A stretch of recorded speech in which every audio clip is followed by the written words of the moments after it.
Welcome to Conversations with C News. I am Dion Batiste. Good afternoon. Today's guest started singing at age 10, and after winning her first competition, she set her sights on the Junior Calypso Monarch competitions, where she emerged victorious at the Borrowcage Junior and Senior Monarchs at the ages of 14 and 15. She was also a finalist at the NJAC Junior Calypso competitions and NCC Junior Calypso Monarch. Fast forward a few years, she became the first lead female vocalist of the Roy Cape All-Stars and has produced hits like Tremble It, Call My Name, Lucy, Bonnie and Clyde, It's Carnival, Technically, and Destra versus Lucy. The Queen of Bacchanal is here. Destra, good afternoon and welcome. What an intro. Wow. I got a little history lesson there too. Yes. I was like, oh yeah, I did that. I did my research. Okay, start by telling me, how has the 2017 season been treating you? Well, so far so good. This year we have rebranded the QB Wednesday. It's now called Festival of Bacchanal. We've opened it up a little bit more, not just about Destra, but my friends and people, the music that I like of the season, and things like that. And it's a whole concept now where we're trying to bring the element of Bacchanal into that week of Carnival. So it's not just a concert. It's also an experience, come and experience the festival of Bacchanal. What's Bacchanal? Carnival is Bacchanal. So come and enjoy that. Okay, Soca Monarch. Do you have any regrets about not entering the competition this year? Plans to return to it at all? I don't foresee it in the near future, and no, I don't regret it. I have a different focus now. My focus is a little bit different. Plus, I mean, after a while doing something over and over, you tend to want to change and just kind of freshen up things, or else you're going to get bored in your career and what you're doing. You have to try new things and reach for new things. Okay, so the Soca circuit, do you agree that the soca scene has changed? And if you do agree, what are your thoughts on the change? Well, the soca scene is always going to change. It's like music evolves. As long as you have new inputs coming in, younger producers, younger songwriters, newer artists, you're going to have different styles, and it's going to change, and it may affect or not affect the ones who were there before doing it a certain way all the time. And it's either you attempt to try the new things or you stick with what you're doing, but at some point, because of evolution and because of the generations changing, you may actually fall into the generation gap, or you could continue to experiment and kind of continue to do a little bit of the old with a little bit of the new, and just kind of keep balanced in between the generations and cross them. It's easy to cross them if you really focus on what is trending right now. It's like social media. There are a lot of people that are, let's say, who used to perform in Calypso 10s back in the day that know nothing about social media, and it's like, what is that? I don't know how to use that program on my phone. I don't know, but you have to change. You have to evolve. Okay, are you satisfied with the growth of the genre though? I'm not 100% satisfied. I think that from where I saw soca beginning to where it is now, a lot of people like to compare it to dancehall.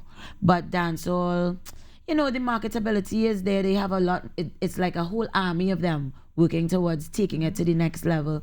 I think it's getting there. We've gotten a little bit of taste here and there, on that international market. But, there's still time left.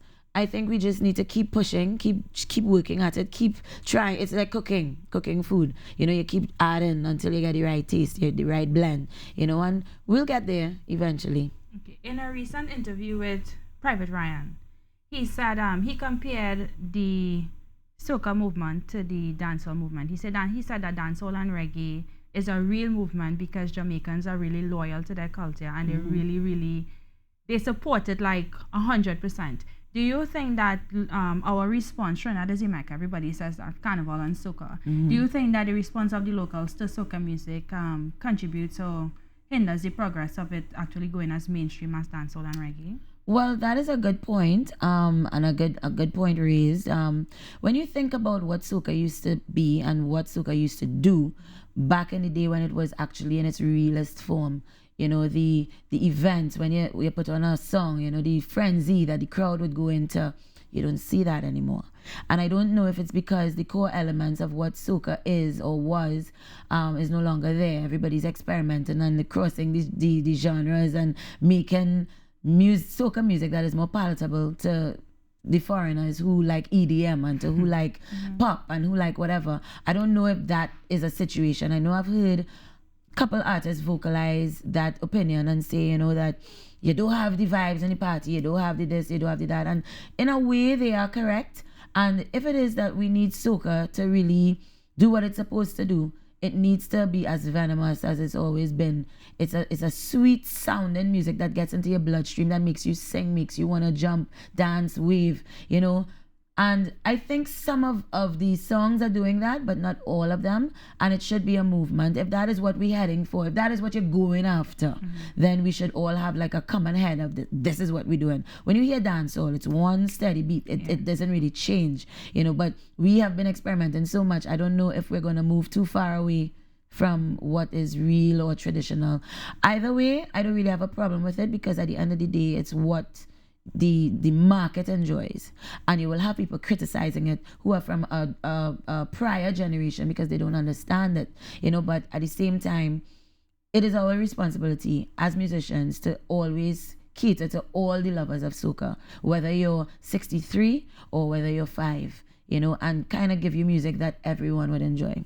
Do you have a fear though that soca in its rawest form, the realest form, the most authentic form of it, facets of it, will be lost if we continue to focus on giving the masses what they seem to want? Well, the thing about soca music, it's like Bob Marley said, one thing about music, when it hits you, you feel no pain. But with soca, I think it is so sweet. I don't think you could ever lose that, because even if there's just one person creating authentic soca, it will work. Look at how MX Song is doing, and that has some of the realest elements of soca in it, and it hits right away because your psyche, your subconscious remembers it. So even if you're not you're not a soca lover, or you have a soca loving generation, or you like EDM, or you know, something about authentic soca always hits you like, oh my God, you hearing that? No, I'm not worried. Okay, so we have Irfan, we have Pretty, we have Second Stand, of course, the reigning Soca Monarch Voice. Looking at their contributions to the art form, are you comfortable or confident that the future of soca is in good hands? It is in good hands. It is. Because these guys are not only writers, these guys are also passionate about it. And they do know a lot about their history, you know. And you could call so many other names apart from them, but I know that they are in the forefront right now, advocating for the newer generation. Second Stand, I was talking about that word generation before, so I know he's probably watching this and laughing at me right now. But that generation of younger writers, you know, I think they're on the right track. Other than your remarkable vocal range, though, what would you say sets you apart as an artist? I'm crazy. I think that I'm not afraid to push the envelope. You know, I'm not afraid to explore and experiment.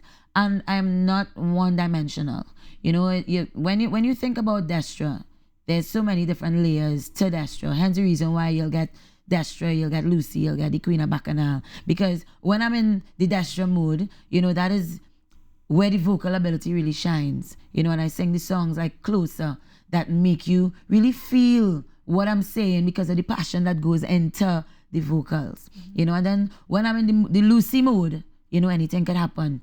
She could do anything, you know, and then I get loud and I get brawlish, and, you know, it's like, okay, who's she going to be next? And then when I become Queen of Bacchanal now, when I start to wave those rags and jump and the energy comes out and I could fly, you know, it's like, wow, I like this Destra too. Who is she? You never know. I always keep you guessing, you know, and I think that is what kind of sets me apart from many, because I'm crazy. It's a confession good for the soul, right? and I have no problem with that. This girl is mad, you know, and there would be many that would say, that girl is crazy. So sometimes, I mean, as Lucy, I may offend some people, but I am really sorry. It's not really the real me. In fact, I don't even know who's the real me now. It gets to that point where anybody could come out. At any given time. What do you like most about what you do? I love my fans. I love traveling and meeting the fans that hear your music at Carnival and respond to you on Instagram or Twitter and say, gosh, Destra, I can't wait for you to come to Montreal. I can't wait for you to come to Martinique, you know? And it's like, you finally get there and it's like, and that feels really like fulfillment to me, you know? It's like, all right, yeah, the fans make you feel like you're doing something right, you know? There's also the boring stuff like the productions, you know, you go in the studio, you enjoy that too, and you put on some bad vocals, or you know, you have a nice chemistry with a producer. But I've been doing that for a while, so that's cool, and that is understood that I enjoy that. You know, also my band, they know I love them and I enjoy that too. But you see, the fans could either make you or break you. And for me, I try my best to always be in a space where they could appreciate me and feel like they could always reach me. Okay. Care to share one of your most memorable fan moments? Well, so far, I don't think this one has been beaten yet. There are two people that took my name on their foot and put tattoos. One put it on their hand, he's Antiguan, and the other one put it on his foot. He's from London. And just meeting them and seeing the tattoo in real and realizing it was not ink, that's like, are you mad? You put a woman's name on your, you never even met me. Crazy, you know, but both instances, you know, these people have become friends, because even the guy, his name is Teen, he put my tattoo on his foot, and automatically I kind of hit it off with him. First, we were on social media talking to each other on Twitter, direct messaging, and I say, you know what? He said, can I have your number? And I was like, I don't know. But I'm glad to say that we are now very good friends. Okay. So that's crazy though. It is. It's weird, but you know, I think I'm a good judge of character, you know, and I do stay away from crazy people because I think I'm enough crazy for my whole life, right? But a lot of my fans become my friends. Like, for example, Bacchanal, Akida and Alistair, they run the whole thing, you know, and they were fans first and now they're friends, you know. They would message me and say, so that's sure here what going on. This is, and I was like, really? You think we should post something about this? I was like, well, all right, if you want to, go ahead. Go ahead, it's cool. That's fun. It's nice. It's a nice relationship I have with my fans. Oh, that's sweet. What are your interests outside of music? I enjoy swimming. I enjoy watching movies or series. I watch a lot of TV on the plane when I'm flying because a lot of those flights are very long. Yeah. You know, I'm into all kinds of movies, all kinds. I watch from Suits to Vampire Diaries to Originals to Bitten to Scandal, Power, you name it. I watching it. Seriously. Okay, so late nights and constant travel commonplace in your career. Do you find it difficult to balance your personal and professional life? Well, personally, Brian travels with me all the time, so I'm okay where that is concerned, you know. But my daughter is the one that would be missing from this whole equation, and I can't very well traipse her all over the world because she has school, and you know, I really want more for her than I ever had. And I always had my mom always made sure that we had good educations, and that is a staple. I want that for her as well. So she definitely has to do that. So she would say, Mommy, could I go with you this week? I'm like, no, you have school. I'm coming back on Monday. You know, but she understands. And it's hard to balance. So I never tell people I balance. I manage. Okay. I cope. It's difficult. I don't sleep. But I get it done. You know, I have to get it done. I don't like to wake up in the morning and this pendant, that pendant, the other pendant. Okay. You know, I didn't pack a bag for Bali. I didn't do that. I have to make sure everything is done before I go to sleep. And then by the time I go to sleep, I only get 2 hours. Crazy. Yeah. Has she shown any interest in following in your footsteps though? Yes. And yes, she loves singing. She's actually pitch perfect. Okay, that's great. She's playing the piano. She's reading music too already. But I do not, and I would say this publicly, and you'll probably play this years after when she becomes a mega superstar. I really don't want her in music because I know how difficult it was for me getting here. And being a female in this industry too is very difficult. You have to work twice as hard. And I mean, she's so brilliant. I think she could be somebody great, like a big lawyer or something, or, you know, a prime minister or something. I think she can do not better, but I think she could channel her energies elsewhere. Okay, you mentioned that being a female entertainer, you have to work twice as hard. Yeah. What would you say are some of the biggest challenges that you would have had to face? Being respected by the males in the industry. A lot of times when I first started, I was a female vocalist first and foremost, I remember Roy saying he don't want a woman in the band. But he had good reason, because back then, you would associate a lot of Bacchanal with females and bands. And, I heard stories. And when I came in, and then I was young, so it's a headache, it's a responsibility, because as a female, when men don't need a dressing room per se, or men take 5 seconds to get ready. Yeah. I was telling somebody that recently, I was like, listen, you just have to change your t-shirt, change your pants and shoes, and you're good. Wash your face, you're good. But with females, there's the makeup, and there's the nails, and the hair, and then the right outfit, and then you have to pin up a million things so that it doesn't, embarrass you on stage, and then you need a dressing room, and you need to go backstage, and then if you need to use the bathroom, you can't go on a wall somewhere, or in a tree, or in a dark corner. You have to have, proper facilities. Yeah. And getting all these things over the years had been difficult, because remember now, your band leader has to fight for you for these things and say, well, listen, we have a girl in the band. So whereas you would just put an open tent for everybody, and we need now a private dressing room for her. So a lot of those challenges coming along the way with things that would change as we went along. And then I'm in a band. I'm not a solo act. So before, you would find people like Alison Hines and Nell Dempster having similar stresses, but, they were fixed along the way. All right. What would you say has been the highlight of your career to date? I don't know, I think I can't say highlight, really.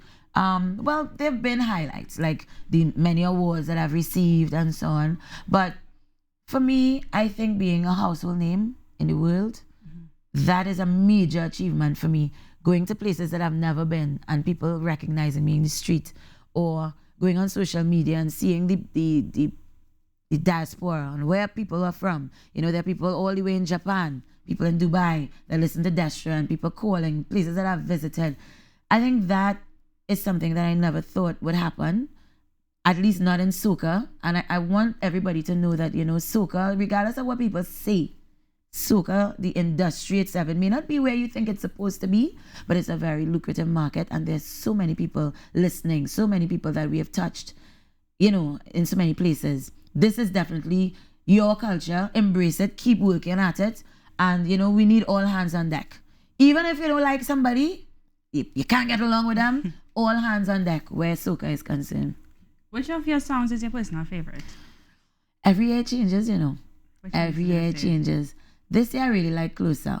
Not because I wrote that one, but because the message. Okay. And everybody right now, on the whole violence tip, and stop the violence, and stop the abuse against women, and stop this and stop that. And I just feel that, yes, we need to send out those messages, but as well, you need to nip it in the bud. And I think that, as long as we remember to keep our loved ones close, always know where they are, make sure they're always safe, always check on each other, each one help one, I think that is a stepping stone onto protection, because everybody would have everybody's back. Hold your loved ones closer. And I think the message was really evident in the song. And I think that's why that's my favorite for this year. I love them all, but it's like having kids, you might like one a little more than the other. I don't know. What would you say is the reality of the soca industry for women? Is there a sense of camaraderie and a sisterhood? Well, I would say for most of us, there is that camaraderie. For me, I know that last year, all the ladies that I asked to come and support me, they didn't hesitate. They were there. And even this year in my concert festival of Bacchanal, you would see a very large presence of women on the cast. Terry Lyons is there, and she has an amazing song this year. I really wish she wins the road march. Soca Monarch. I really wish she wins, because I think she deserves it. It's been a long time that a female hasn't won. And also we have Nadia Batson on the cast, and that's my whole friend. She probably watching this interview and laughing right now too. And then Alison, Denise, well, our history go way back. Yeah. And these were two iconic women in the business that I used to look up to, and I still do. And for me, it's like, wow. The other day I sat down and I'm like, I remember when I used to see them perform and be like starstruck when they came into a room, and now look at us, we're all friends. So I would think in terms of camaraderie, as long as you respect each other, it will work. I'm not saying that everyone is like that, but I don't have a problem with the ones that I deal with. And the ones that I deal with, we cool with each other too. not everybody's going to get along with women. Women are catty. Women have egos, you know. But for the most part, I think yes. I could safely say yes, we good. All right. We good. All right. Do you find Trinidad and the wider Caribbean to be a restrictive market? Say that again. Let me think about what I'm going to say. Do you think that it's only so much you could get done here in Trinidad and Tobago with regards to your growth as an artist in the industry? No, I wouldn't say that. I would say that because we have social media now, everything is a lot easier. Okay. What you need to do is to focus on reaching your wider markets, not just by jumping on a plane. You know, you figure out, okay, where are people listening to my songs? Let me get the numbers of some people from the radio station in Antigua, for example. Hi, I am so and I have this song. You need to just go after what you want. But I could say that because I am that type of person. I don't like to sit down and wait for things to happen. I kind of get up and get it moving, you know. So for me, I would go out there and say, well, all right. If I go to a country, I would say, all right, which is the stations or whatever, and I would go. And I would make sure they know me, they fall in love with Destra, and they call me back, whatever. But you have to go out there and make it happen. So it starts at home, it starts at Carnival. When Carnival is going on, even if you're not hired for an event, make sure people see you. Make sure that, look, this guy came up to me yesterday. He said, you know who I is? I was like, no. He said, I see fellow who sing Ram Singh Shama, you know? And I appreciate that because I would not have known otherwise. Yeah. And now I could come on TV and talk about him, you understand? And that's how it works. That's how it works. You put yourself out there. Okay, what's next for Destra? What's next for Destra? Today is what? Thursday. We're doing Jam Nation this weekend. Next week, we're doing Festival of Bacchanal. And then after that is done, I'm going to support my sister Alison Hines and Vass. And then on the weekend, we're going on our first tour for the year. Yeah, this is our first tour. We're going to Venezuela Carnival. Okay, sweet. Before Trinidad Carnival done. And then I'm coming back to play Mass. And humor on the road always. And after Mass is finished, then we start the real set of touring. And that's it for a little while. Back and forth. Thanks so much. I wish you all the best for the rest of the season and beyond. And I will see you next week Wednesday. Oh gosh, wait, did her parties I didn't mention? I already don't hold me responsible for that. I didn't mention She can't remember everything. I can't remember everything. I didn't mention Fahrenheit. I didn't, oh God, have plenty parties. I will only just follow me on Instagram now. They don't know. Oh God. Next thing I get a blowout, I only mention Jam Nation, Lord. They'll understand. But yeah, thanks so much. And I wish you all the best for the rest of 2017 and beyond. Thank you. And with that, we end this installment of Conversations with C. I am Dion Batiste saying good afternoon and goodbye.